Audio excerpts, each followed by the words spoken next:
Sono le 11 quando il gruppo di tifosi da Piazza dei Signori decide di andare a Cassugana per incontrare il sindaco. L'argomento è noto, le tifoserie e tutte le frange, dopo gli ultimi sviluppi della questione Tenni, hanno deciso di puntare i piedi. Cassugana sempre dritti. No, dica che abbiamo bisogno di avere qualche risposta. Il sindaco non c'è in questo momento. Gentilini non c'è neanche Gentilini. Sembra no. C'è nessuno. La data, visto qua, vista sera. È vergognoso che la città sia tappata, vergognoso.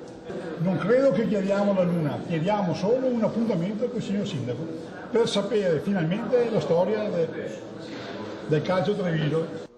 Angelo Arsetta, storico tifoso bianco-celeste, viene ricevuto dalla segretaria. Sui vetri dell'androne di Cassugana compaiono gli adesivi delle tifoserie. Arriva intanto il segretario della SD Treviso, Walter Frandoli. Vi chiedo una cortesia. Andiamo preso in giro. Adesso abbiamo fatto tutto, vediamo un attimino il decorso, basta, quindi tutto qua.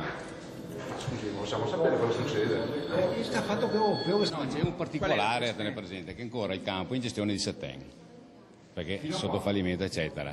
Cioè fino a che Setten non lo libera. La tensione sale, arrivano i vigili ed una telefonata al cellulare di Frandoli. Stamattina il dottor Sandali e Setten firmano la comunicazione che l'impianto viene lasciato libero e viene consegnato al comune, il cui comune poi lo dà alla società. La discussione continua, i tifosi sono perplessi. Ieri pomeriggio, infatti già oggi qualcuno non andrà, è stato detto a dei dipendenti e anche ai giocatori stessi che se hanno una squadra che vadano tranquillamente, i dipendenti lo stesso. Quindi a questo punto partiamo con cosa? Ma io non credo che ci si debba allarmare, perché oggi ci troviamo in campo, domani c'è l'amichevole con la Primavera del Cittadella, è arrivato un nuovo acquisto che è Zanini, che non si arriva per far giocare da solo.